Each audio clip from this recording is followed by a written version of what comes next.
The shutdown is over, but the bill behind it holds some big surprises. Lawmakers used this moment to pass 12 major changes that stretch into federal workers, food programs, security, technology, agriculture, and even rules most people wouldn't expect to see in a shutdown deal at all. A few of these changes will affect millions of seniors directly, while others reshape how the government operates behind the scenes. And in a moment, I'm going to walk you through the one section buried so deep in this bill that it surprised even people in Washington. But first, let's go through these 12 changes one by one so you understand exactly what's now in place. 1. Reversing federal layoffs. One of the most immediate changes is that every federal layoff issued during the shutdown is reversed. Every reduction in force notice is canceled, whether the employee was full-time, part-time, temporary, or permanent. Agencies must bring those workers back, restore their original positions, and issue full back pay for the entire period they were removed. And they must notify everyone within 5 days. For seniors, this matters more than people realize. When federal workers get laid off, Social Security offices slow down. Medicare offices slow down. VA clinics slow down. IRS call centers slow down. Reversing the shutdown layoffs helps rebuild the workforce faster so seniors don't face even longer delays in getting help, appointments, or answers. 2. States get paid back for SNAP and shutdown costs. During the shutdown, several states used their own money to keep programs like SNAP running because they didn't want families, especially seniors, going without food. The new bill orders the federal government to fully reimburse those states with interest. This protects the stability of food benefits. SNAP is one of the most important programs for older adults, especially those living on fixed incomes. Reimbursing states ensures that during future crises, states won't hesitate to step in to protect seniors from interruptions in food assistance. It helps keep SNAP dependable, even during political chaos. 3. Large boost to security funding.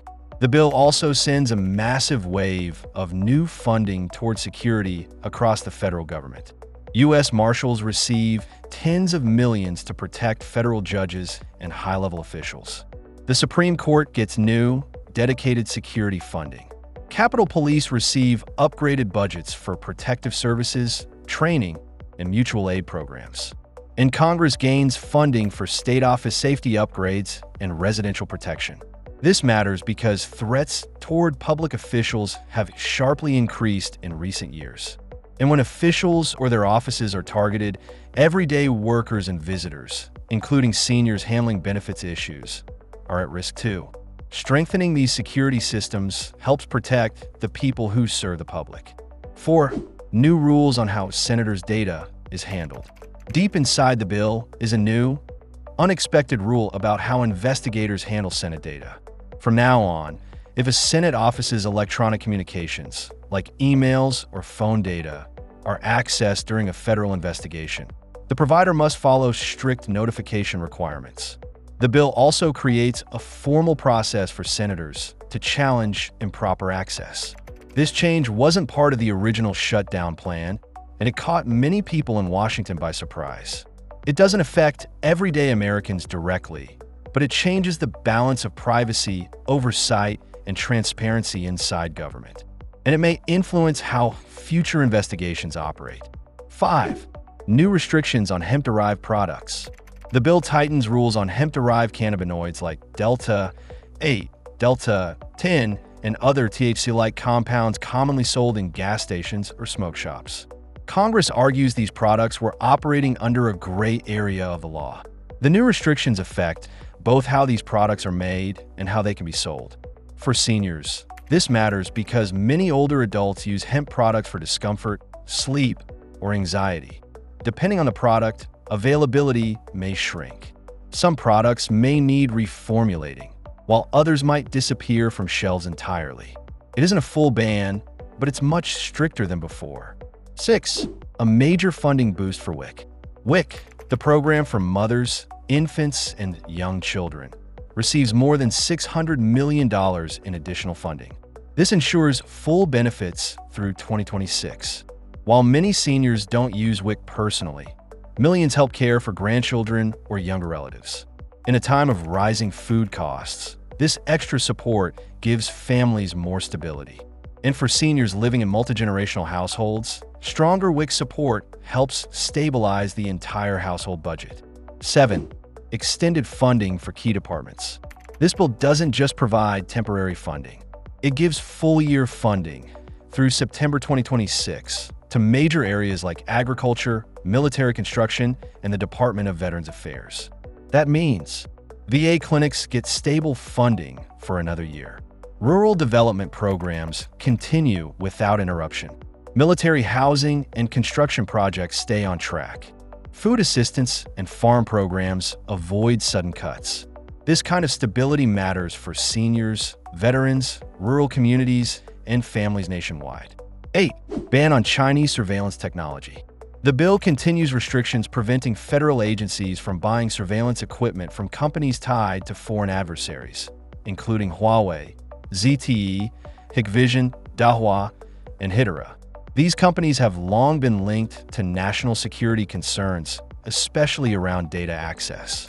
This ban affects federal buildings, security camera systems, communication networks, VA and Social Security facilities, federal contractors. It might not feel like a direct change for seniors, but it strengthens the security of the systems and offices they rely on.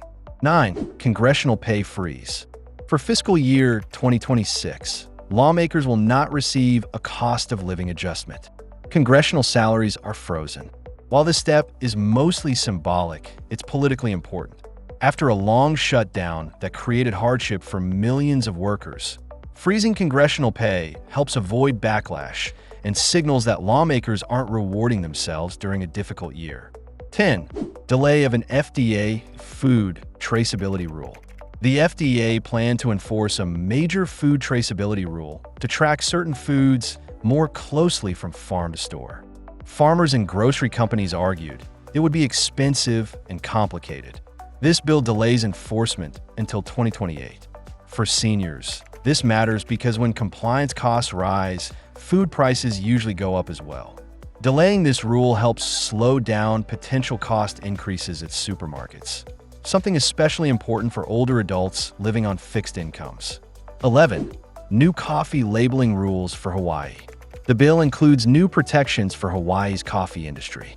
Any product labeled as Kona, Maui, Oahu, or Kauai coffee must contain at least 51% beans actually grown in that region.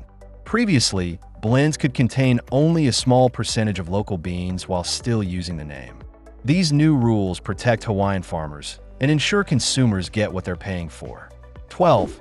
Agriculture added to national security reviews. The final major change adds the Secretary of Agriculture to national security reviews involving foreign purchases of farmland, agricultural biotech, or food supply companies. This aims to prevent foreign governments, especially China, from gaining control over American farmland or critical parts of our food supply.